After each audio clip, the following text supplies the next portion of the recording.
Welcome, my dear friend. I'm really happy you're here. If you're new, please hit that subscribe button and share this with your loved ones. It means the world to me. Which city or country are you tuning in from? I read every comment. Let's begin. I was in Chicago for a 3-day client training, sitting in a quiet hotel lounge with my laptop open, when a message from Natalie lit up my screen. We need to talk when you get back. I made a mistake, that was all. No elaboration, no explanation. Just those two short lines buzzing like an exposed wire. I stared at them for a solid 30 seconds before reaching for my phone. She didn't pick up. I tried again. Straight to voicemail. It was 7:50 p.m. back home. She should have been there. Still, no answer. No follow-up. I sat frozen for another 10 minutes before shutting my laptop and heading upstairs. My original return flight was set for the following evening, but I changed it immediately, to the earliest one I could get the next morning. Natalie and I had been together for 6 years. She was 32, 2 years younger than me, working in marketing at a mid-level ad agency in the city. Her life followed a predictable rhythm: yoga on Thursdays, book club on Tuesdays, lunch outings with coworkers every Friday. Simple, steady, until now. The next morning, my flight landed shortly after 9 a.m. When I walked into the house, everything looked untouched. Natalie stood by the kitchen counter. She didn't seem startled to see me back early, just distant. "Raymond," she said quietly. "You weren't supposed to be home yet." "I came back early," I replied. "You said you made a mistake." She nodded faintly and moved to sit at the kitchen table. She didn't ask about my trip. Instead, she looked straight at me. "I'm pregnant," she said. There was a pause, silent, heavy. 1 beat, 2. "And it's not yours." I pulled out the chair opposite her and sat down slowly. "Say that again." Her voice dropped. "It wasn't supposed to happen. It was a mistake." I stayed silent, waiting. Her eyes rose to meet mine. "It was Travis." I blinked. "Travis from your team," she clarified. "We were working late one evening. The lines got blurred. I didn't mean for it to go that far." I recognized the name. His face had shown up in team photos over the years. I remembered how casually she used to bring him up. Travis helped me revise the pitch, or Travis is such a perfectionist with formatting. Always matter of fact. Always harmless. Or so I thought. "You have every right to be upset," she murmured. "I just thought you deserved to know." I nodded faintly, stood, and left the room without a word. That night, I slept in the guest bedroom. There were no shouting matches, no accusations. Around 11, I heard a soft knock on the door. Natalie's voice came through, barely above a whisper. "Can we talk for a second?" I didn't answer. The next morning, she left for work like nothing had happened. I heard the front door close, then the garage door open, and from the kitchen window, I watched her car back out of the driveway. That's when I got to work. I opened my laptop and logged into every shared account, streaming services, utilities, subscriptions, and changed all the passwords. Natalie had moved into this house 4 years ago. I'd bought it before I even met her. She had never paid toward the mortgage. At the time, that didn't matter. Now, I was relieved. By midday, I had 3 manila folders laid out across the dining room table. One held legal documents, another contained financial records, and the third was filled with supporting evidence: photos of her jewelry, receipts for gadgets, detailed inventories. I wasn't prepping for a discussion. I was arranging a full separation. Later that afternoon, I contacted an attorney I knew through a former client. I laid out the situation. Once I finished, he assured me it was clear-cut. The house was solely in my name. There were no joint bank accounts, no shared property, no legal bindings. Natalie had no claim to anything. His guidance was concise: document everything, be precise, and give her no grounds for confusion. Stay calm, stay deliberate, leave no gaps she could exploit. At 3:15 p.m., she sent another message. Can we please talk tonight? I'm sorry, Raymond. I want to make this right. I didn't answer. Instead, I went downstairs and pulled out the spare luggage. I brought up 3 suitcases, one by one. I packed her belongings, clothes, toiletries, makeup, all of it. By the time she got home that evening, 3 fully packed, labeled bags were lined up in the hallway. She walked in, saw them, and froze. "What is this?" she asked. She was the first to speak. I stood by the kitchen counter, sipping water from a glass. "Your belongings are packed," I said evenly. "They're in the guest room closet, the drawers in the bathroom, beneath the bed, everything you owned or bought while staying here." She opened her mouth to respond, but no words came. "You need to find another place to stay," I continued. "Take your things and leave. You have 48 hours. She blinked, disoriented. "What are you talking about?" "I'm not here for a discussion," I told her, voice steady and resolute. "You made your choice. This is mine." Her expression darkened. "So that's it? You're kicking me out?" "I'm asking you to go," I clarified, unwavering. Her tone turned sharp, defensive. "One mistake, Raymond. One night. And you're ready to throw everything away?" "One night was all it took to destroy everything," I replied as she stepped closer. "We can fix this. Think of what we've built together," she pleaded. I didn't budge. "It's not just that you cheated," I said. "You got pregnant by another man, and you kept it from me. Then you waited. You waited until I was away to drop it on me. That wasn't clumsy timing. That was calculated." Her hands were trembling now. Whether from anger or fear, I didn't know and didn't care. "You're seriously going to walk away from 6 years?" she asked, almost begging. "I'm not the one who walked," I said softly. "You did." The next day, while she was out trying to figure out her next step, I noticed her planner still sitting on the nightstand. Inside, tucked between the pages, was the ultrasound printout. I remembered that Travis worked with Natalie, different team, same company. His name had come up in passing during her office complaints. I searched the company directory online. There he was, Travis Dorman. I scrawled his name on an envelope, slid the ultrasound inside, and stuck a note to it. "Congratulations. She's yours now. Handle it. Raymond." I paid for express delivery, urgent label, no return address, and sent it straight to his office. No explanation, no follow-up. I never heard anything back. I didn't expect to. By Friday morning, Natalie was gone. She packed up, booked a ride share, and left without telling me where. I didn't ask. She left behind a note on the counter. "I hope one day you'll understand. I still love you." I fed it through the shredder. That weekend, I blocked her number. I wasn't interested in tearful explanations or late apologies. But Natalie wasn't done. On Sunday morning, a message popped up from an unknown number. "This is Kimberly, Natalie's best friend. You seriously kicked her out while she's pregnant? Who does that?"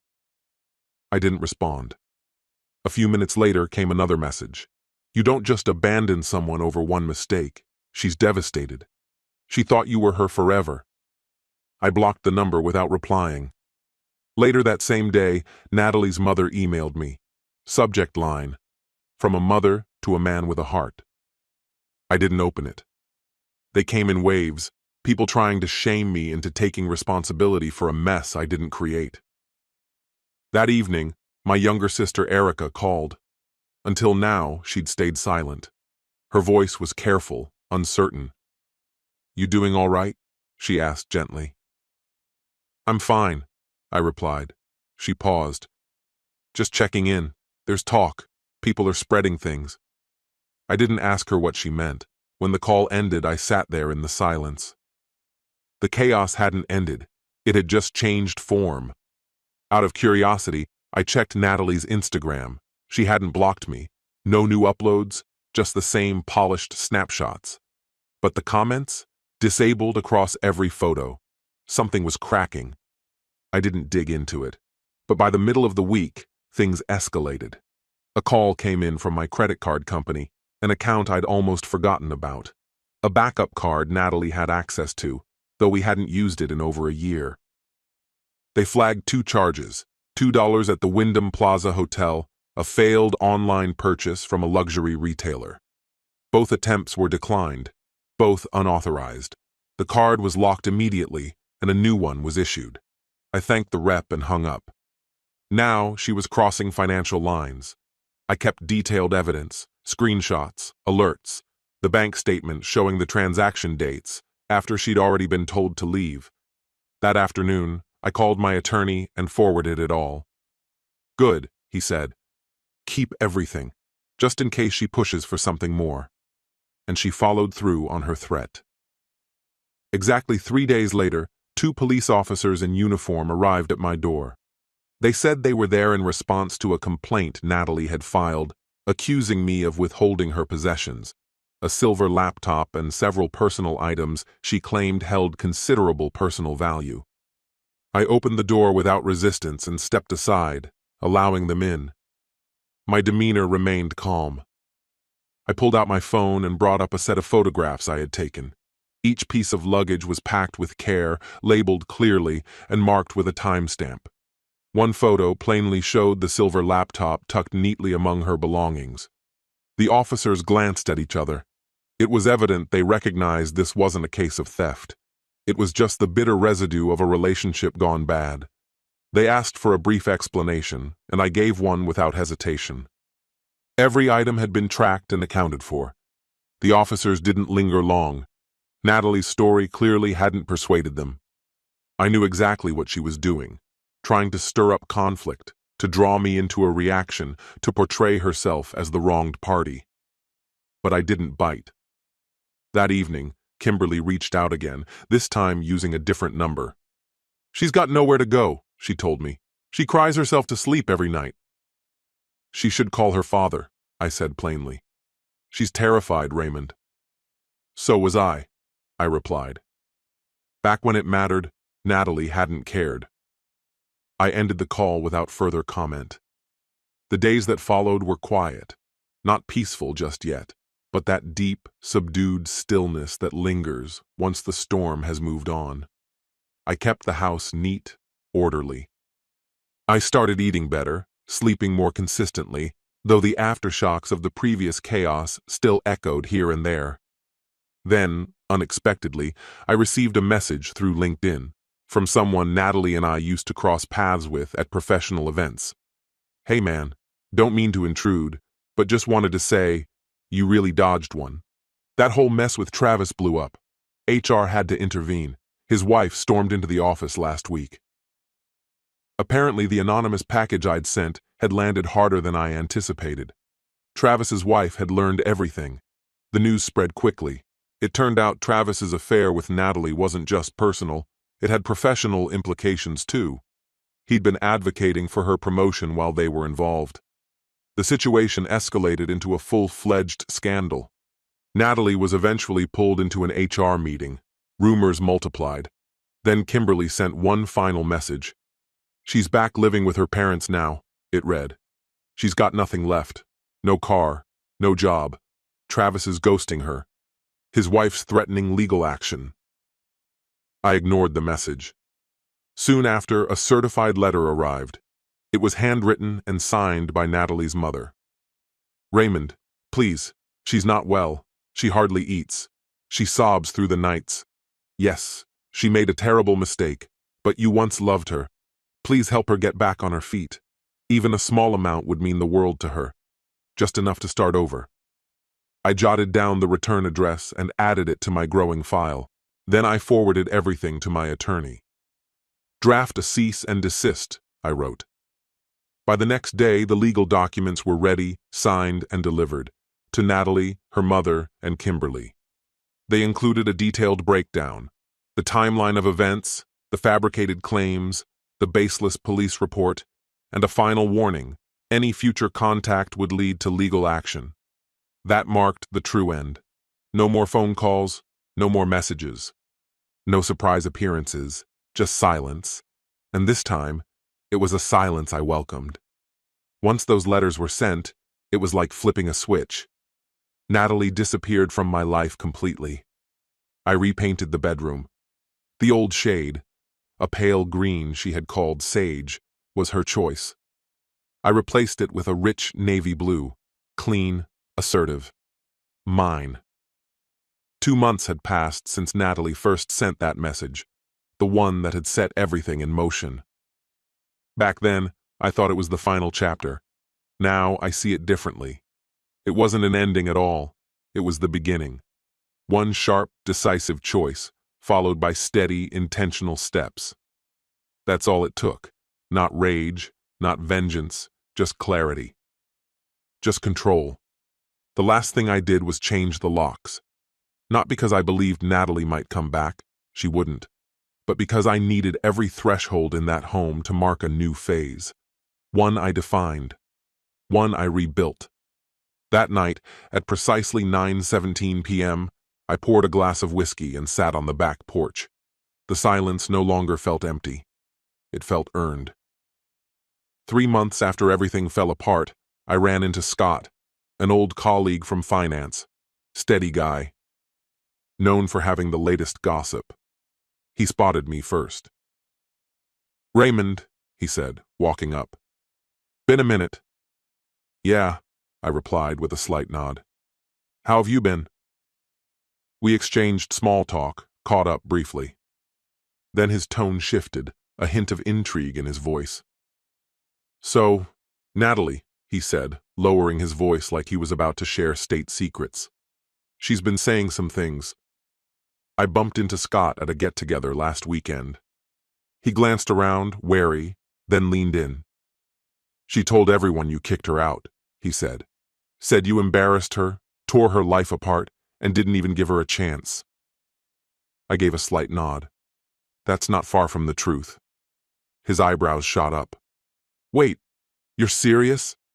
"Completely. She cheated, lied about it, and got pregnant by another man. I asked her to leave. No shouting, no theatrics. Just a clear, final decision." Scott let out a quiet whistle. "She didn't mention the pregnancy," he muttered. "Of course she didn't," I replied. He stared at me for a few seconds, then slowly nodded. "Well, that explains a lot." We didn't talk much more after that.